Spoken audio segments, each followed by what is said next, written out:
Well, the bottom line was that the buildup after the 1932-33 battle for the chancellery, which, of course, Hitler was able to take from his well, actually, he killed his way into it, from what I understand. But he was financed. His war machine, his buildup, was financed by these bankers, wasn't it? Oh yes, Max Warburg and Max Oppenheimer financed everything, and they put out a mythical story that German industrialists had financed Hitler, which wasn't true. The German industrialists didn't like him and had nothing to do with him. All of his money came from Jewish bankers, which created a paradoxical situation that you had an anti-Semitic government, which was attacking the Jews, and it was all financed with Jewish money. Well, now at the time, was anybody aware over the? Was this above board, or was this kind of clandestine financing? Oh, this was clandestine. In fact, I only came into it years later, after World War II. George Sylvester Virg told me a lot of it. See, he was the illegitimate son of Kaiser Wilhelm I. Who was? George Sylvester Virg. He represented Germany during both World Wars. I used to kid him, but he cost Germany victory in both World Wars. He was quite flattered when I told him that. And was he from the same Zionist camp? Oh, no. He was old European aristocracy. Ah, okay. Well, ladies and gentlemen, when we come back, I got a few other questions about Mr. Friedman, and then I want to move over to Mr. Untermeyer, as well as Mr. Fagan. Ladies and gentlemen, when we return, we have a great resource in Eustace Mullins. Stick with us.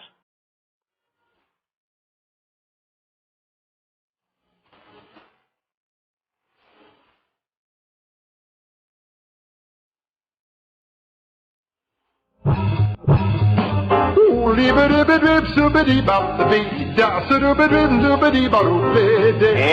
ladies and gentlemen, we're back. Daryl Bradford Smith, your host today. Got a great interview going on, but give you my details here. IamTheWitness.com is the website. And these subjects we're talking about are all available on that site, including Benjamin Friedman, Samuel Untermeyer's transcript, as well as Myron Fagan's work. We're going to go back to Ben Friedman's work here. He talks about World War II, the destruction and all of the things that happened in World War II being designed in order to get an exodus of the Jewish community from Europe.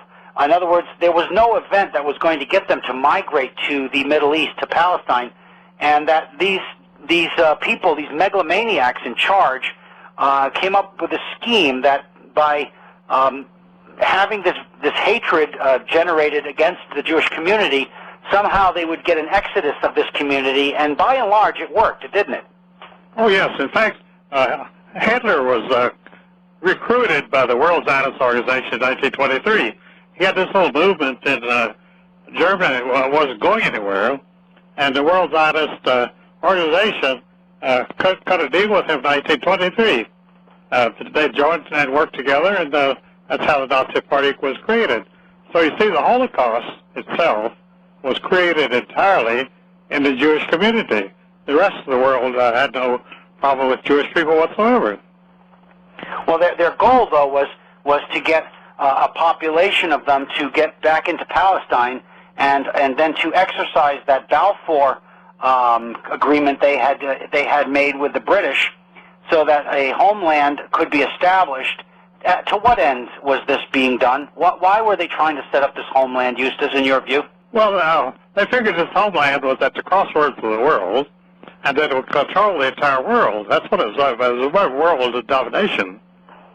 They weren't just looking for a homeland for the Jewish people. They were looking to dominate the world. You could do it from the crossroads of the world in Palestine. Are there religious overtones to this? I have never found any religious overtones in everything. Everything is practical politics. Everybody's after money and power. I haven't run into religious people at all. You haven't, but they do use religion as a smokescreen, don't they? Well, they always use religion. Religion is a perfect smokescreen, because you can say whatever you're doing for God, and who could criticize you for that? Well, that seems to be what's happened then. Oh, yeah, exactly what happened. Well, and I also understand that there are nonsensical ideas that they want to reestablish the Temple Mount after they've consolidated their power in the Middle East. They certainly do. All those plans are in formation right now. They are. Oh, yes. And to reestablish that Temple Mount, to who welcomed the Rothschilds to the leadership role in that area? Well, the Rothschilds had the leadership role in that area since 1880. The whole idea of a Jewish homeland in Palestine was financed by the Rothschilds from Vienna in 1880. See, there was never a penny put up by the Jewish community itself for settling in Palestine because the Jews were very happy in Europe. They had no reason to go to Palestine. If you're living in a beautiful modern city, why would you want to go live in a desert? I mean, they're not crazy. Well, that makes sense. And a desert, in fact, that is being fought over. Oh, yes. Still being fought over because it's still a crucial area in the world. You control Europe and Asia from that area. Yeah. So geopolitically, it makes sense. It doesn't make sense from economic sense. It does make sense even from geography. You have to know geopolitical goals in order to understand what's going on with that. And the American people have no conception of geopolitics whatsoever. Yeah, that's pretty evident. Now let's go to Myron Fagan's work here. He actually does a chronology or a timeline, as it were, for what he describes, not Zionism. He describes it more as the Illuminati or these Council on Foreign Relations. But aren't these just creations of the same Zionist leadership? Oh, yes. The Illuminati and Freemasons all came out of the Rothschilds in Vienna, Austria. And, Myron was trying to focus on the conspiratorial angle of the thing. He was a very brilliant man and one of the finest people I ever met in my life. He was the only person for years who would promote my Federal Reserve book, which appeared in 1953, and was really immediately in the Anti-Defamation League of B'nai B'rith unleashed a national campaign against the book. They labeled it as virulently anti-Semitic and myself as the worst anti-Semite in history. So they never quit. They were still saying what they said in 1953, that my book is anti-Semitic, and people read it, pick it up and read it, they can't find an anti-Semitic word in it, so it really puzzles them. But Myron went against the whole establishment because he was an honest man and he believed in what he was doing, and he did it all his life. I knew him in his last years. He had finally left California for New York, and he was living in a one-room place in New York in a poor section, and his home was broken into almost every day.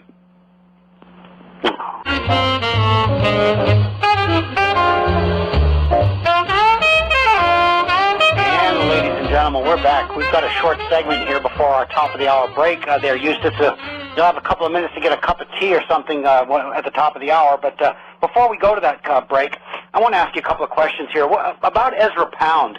What happened to Ezra, and what did they try to do to this man? They really tried to crush him. And what's the significance of his work in this whole thing? Well, you know, Ezra was a completely free agent. He was belonged to no political party and never espoused any kind of political feeling in his life. He was loyal to the Constitution of the United States, and he maintained his American citizenship. And all the years he lived in Italy, he was a loyal American.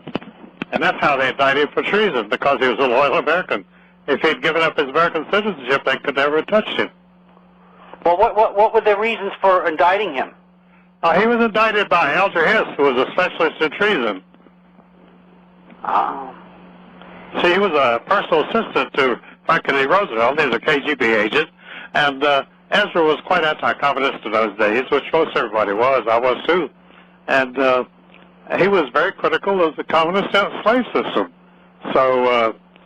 well, communism is a fabrication of this group in order to de-godify the population or de-religify the population, if there is such a word, and also to make people believe that there is no difference between the effort of one as opposed to another, thereby destroying anybody's personal drive in life And it's a disastrous philosophy that they invented, isn't it?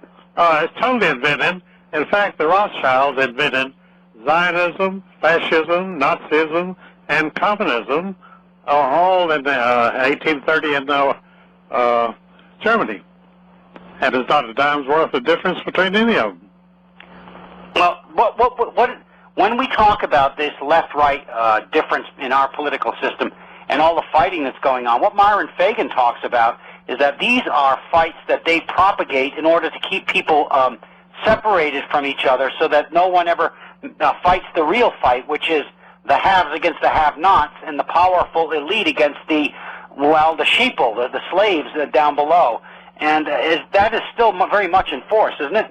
Oh, it certainly is. In fact, this talk about left and right is total nonsense. There never has been anything but nonsense. I have never met an extreme right-wing person in the United States, unless he was a double agent posing as an extreme right-wing person, which is usually the case. Well, but now what we've got here is they also do this with races. They do it between races, blacks and religion, Jews and blacks and whites. Absolutely. And so forth. These are created out of nothing. Why, here in the South, before 1940, blacks and whites got along very well together. But all of this was created after World War II, the so-called schism between blacks and white people in the South. And the Ku Klux Klan, which is a Masonic organization, the Klan Eagle and all that, these are Masonic terms. And that was created to drive a wedge between blacks and whites all throughout this country, and it still exists. Yeah. When we return, ladies and gentlemen, we've got a 6-minute break. We've got lots more from Eustace Mullins. Please stick with the French Connection.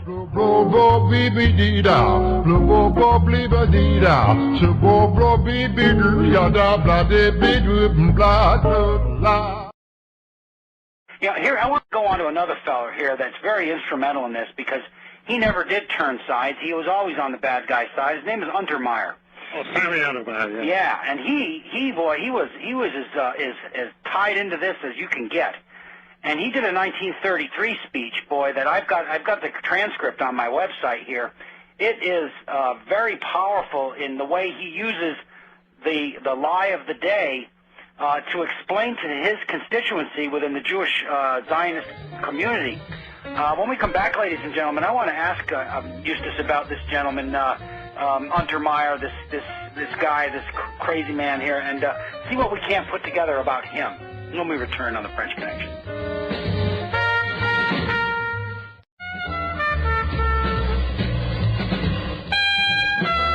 And ladies and gentlemen, we are back with our special guest today, Eustace Mullins. Eustace is he's a real resource, and he's a first-person witness to much of what we're discussing today, and the names and times of early on in this fight against world Zionism. It's been around for hundreds of years in its present manifestations, but it has its roots over the millennia almost. I mean, these folks have been fermenting problems dating back to as far back as the Spanish Inquisition and before, haven't they? Oh, yes, indeed. There's nothing new here because their plans have never changed over the centuries. They remained consistent and committed to their plans, that they're going to go ahead with them regardless of anything. Boy, now how does Mr. Untermeyer figure into all these activities? Well, he was a key financial and lawyer to the big bankers in New York City. He put together deals for Bernard Baruch and the Rothschilds. He merged some of the biggest companies in the United States, and he charged enormous fees, $2 or $3 billion a fee, and he became a multi-billionaire many times over. He lived like a king. He had 60 gardeners at his estate outside of New York City. Jesus. Well, he comes back from his European visit in '33, announcing to the Jewish group that was the Zionist group that was meeting that day that he was successful in beginning the destruction of the German people, and that he was working on that boycott of their products And boy, he was venomous about what he wanted them to do. Oh, he really was. He was a venomous person, and that was a declaration of war against Germany in 1933.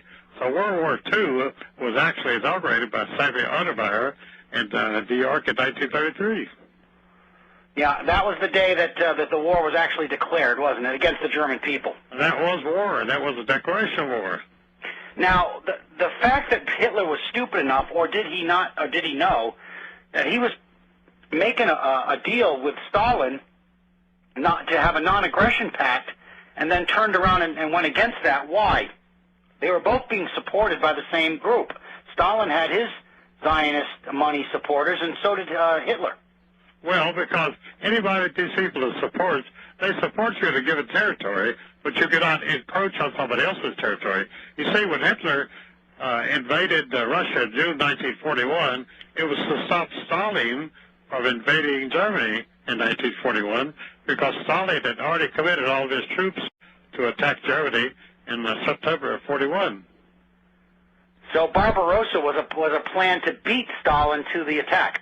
That's right. It was a blitzkrieg, which was intended to be launched before Stalin hit him. It was rival gangs fighting over the same territory. And both of them being financed, again, two sides of a war, being financed by the same megalomaniacs. Oh, yes. Well, you cannot really have a war unless you finance both sides, because it's very hard to start wars. Most people don't want to go to war, and therefore you have to finance two sides to get them to fight each other. Is that happening in Iraq right now? Oh, certainly. We were dealing with Iraq all along. You know, Saddam Hussein was on the CIA payroll for 40 years, and the Bushes supported him all the way. Now, who's in charge of America right now? I know George Bush and family are just underlings of these people. Oh, yeah, they're lackeys. I used to tell people that the Rothschilds financed the Harrimans and the Union Pacific Railroad, and they financed John C. Rockefeller and Standard Oil. So they were just puppets of the Rothschilds. And they're not even way up on the food chain, are they? Oh, no. In fact, I don't think they participate in the important councils at all. They just do what they're told. Uh-huh. And who are some of the others that are doing it today in our country? Well, it's the old families. You know, there's 5 Italian families that have controlled the papacy since 1825. The Medici and 3 or 4 other families. They're well known in Italy. But who's in control of the United States right now, Eustace? Well, when you look at it, it almost looks like nobody is in control. The American people certainly are in control. They're totally out of control. Well, but I mean, what families right now are controlling the strings? Well, it's right out Europe and the Rothschilds, but the families they're using here are the Schiffs and the Warburgs and the Rockefellers and people like that. And how about the Goldmans and the Lehmans and the Kahn? And they're all Wall Street stooges, that's all they are. They're just brokers on Wall Street. They don't have any real power. They make a lot of money. They make $100 million a year apiece, but they don't really have any power. No, the decisions are made from higher up. And really the higher up is between Warburg and Rothschild. Oh, that's exactly right. You're talking business now. And those families intermarry, don't they? They do. They intermarry constantly. And in fact, they are more conscious of marriages than the royal families of Europe. Any marriage between members of those families is a business merger. That's all it is. Really? And who is the lead component of that family today? The lead component? Of the Rothschild fortune. Is it the British part of it? Or the British who? There are 3 parts of the family. Some of them live in Zurich, some live in London, and some live in France. Oh, yeah. Well, they're pretty well evenly matched. For quite a few years, 1920 to 1940, the Rothschilds were financed by the British or were controlled by the French branch. But they're out of power now. They were controlled after that by the London branch. I think it's still being run out of London. And is that the same guy that this Edward there that you see pictures of of Governor Schwarzenegger there standing beside, and Warren Buffett taking pictures with? Is that the guy that's in charge? It was. For a long time, there was a guy named Goldsmith, Jimmy Goldsmith, but he died, and I don't know exactly who's running the show right now. Well, it seems to me all the intermarriage would start affecting their intellect. Is that happening? Well, it probably does, and it probably has. They don't particularly show any intellect. They're just doing the same thing over and over again. They're not coming out with anything new. And that's why they're so predictable. But how the heck do they get away with it so cleverly? I mean, how do they do it? Well, they how come the public can't get their brains around this problem? Well, because they've got control of capital, they've got control of the seats of power. And the public cannot get their foot in the door. Have we ever had our foot in the door, ever? Well, we've had our foot in the door a couple of times. We had them with Andrew Jackson, and we had them with people like Thomas Jefferson. There's been people who turned up sometime that did some good. Now, Ezra Pound used to tell me that the last decent American president was Calvin Coolidge. He was a New England boy, became president. He was a very good president. But since then, it's all been downhill. Oh, boy. Well, when we come back, we're going to have one more segment with Eustace, and we're going to discuss a couple of extra things that we have on our minds here today on the French Connection. When we return, more from Eustace Mullin.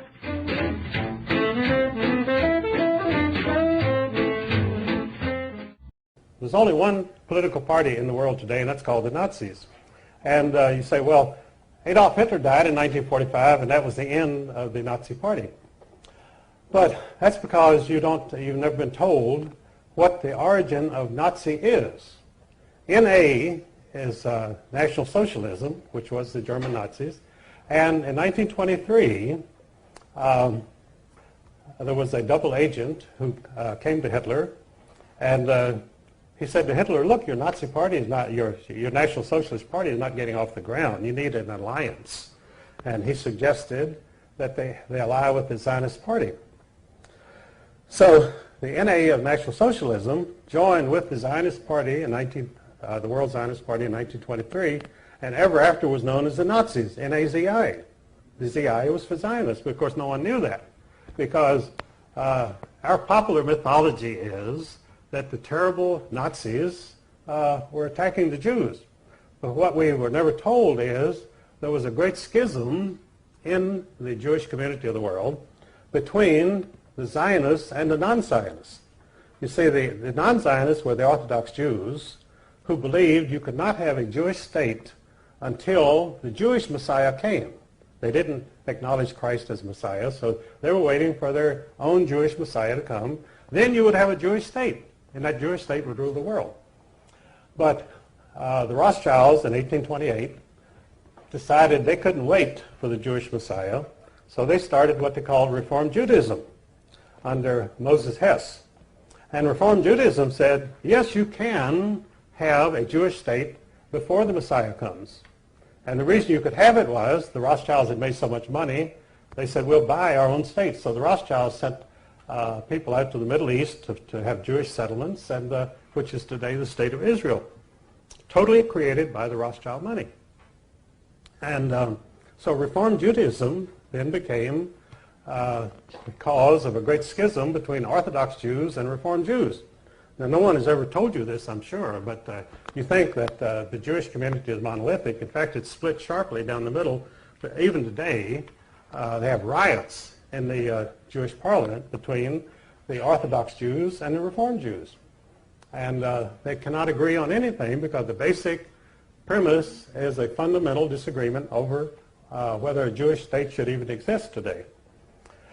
So in Germany in 1923, the German Jews were quite prosperous and quite happy, and they were not interested in becoming Zionists, and they were not interested in going to Palestine. After all, they had beautiful mansions in Germany, they had symphony orchestras, they had art, they had everything, and they were accepted in the community. As Ezra Pound said, Germany was the least anti-Jewish country in Europe. When you went over into Poland and Russia, you had very strong feeling against Jews. But in Germany, they were accepted and happy, so why would you ever have an anti-Jewish government in Germany. And of course, Hitler, allying himself with the Zionists, he said, after all, you're right. He said, we have the same goals. And so he allied with the Zionist party. And the mission of the Nazis was to force the anti-Zionist Jews to accept Zionism. And this is what the concentration camps were about. They put the anti-Zionist Jews in the concentration camps, and they were placed under the direct administration of the Sonderkommandos, who were the Zionist Jews. So the concentration camps were run by the Zionist Jews in order to punish and get rid of the anti-Zionist Jews, which they did. And of course, that's a part of the Holocaust that you're never told, that this was a fundamental Jewish disagreement, which the German people, that Daniel Goldhagen wrote a book in which he said all Germans cooperated in their anti-Jewish feeling and the Holocaust, which was not true at all. The Germans did not even know what was going on, most of them.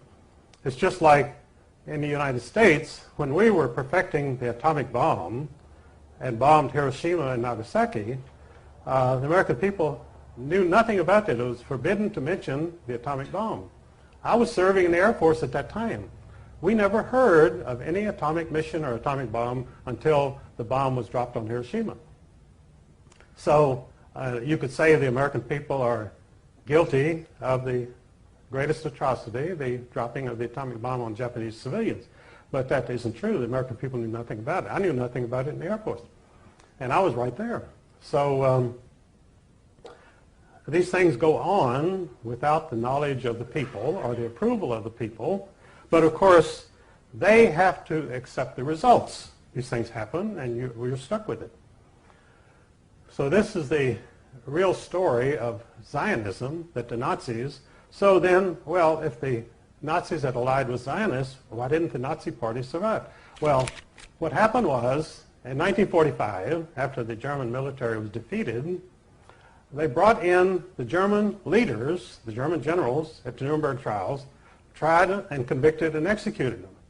They had to execute them because they didn't want them around to testify that about the alliance between the Nazis and the Zionists. So they had to die, and they were executed for that reason. Because, they told about the atrocities that the German generals had committed. But German generals are like any other generals. They don't really commit atrocities. The troops under their command may commit atrocities, but they don't commit any atrocities themselves. These German generals didn't go around shooting Jews or anybody else. But they were executed, and so the Zionist secret was safe. And now the Zionists were now in command of the world because their National Socialist allies were now gone from history, and the Zionists had a free reign, so they set up the State of Israel. And in fact, some Jews themselves even claim that there should be a statue to Adolf Hitler in Israel because he created the State of Israel, which is absolutely true. Without Adolf Hitler, Israel would not exist. The Jews would still be dispersed and they would have no country. But George Steiner, a very famous Jewish writer, proposed this about 10 years ago. He said, why don't they put up a statue to Adolf Hitler in Israel? Well, they're not likely to. And because there again, the big job of the criminals is to keep the truth from the people. They want, not only do they want you not to find out anything, but they flood you with disinformation. Most of the stuff that you get in the press is absolute lies. And if it's not lies, it's spin or distortions. In other words, they give you 10% of the truth, and the rest is all distortions. And they demonize people so that you're filled with anger against the Holocaust people who murdered all the Jews in Germany. And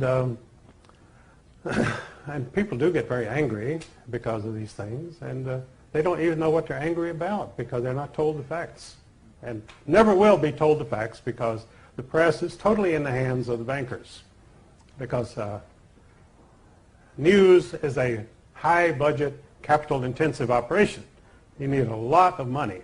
You need a staff covering the whole world, and it's a very expensive situation. So the average truth seeker is not going to start his own television station or newspaper. because he doesn't have the $100 million that you need to even get it off the ground. So we're reduced to meetings like this, which are very good. And we also, God apparently was merciful on us, and he gave us the internet. Because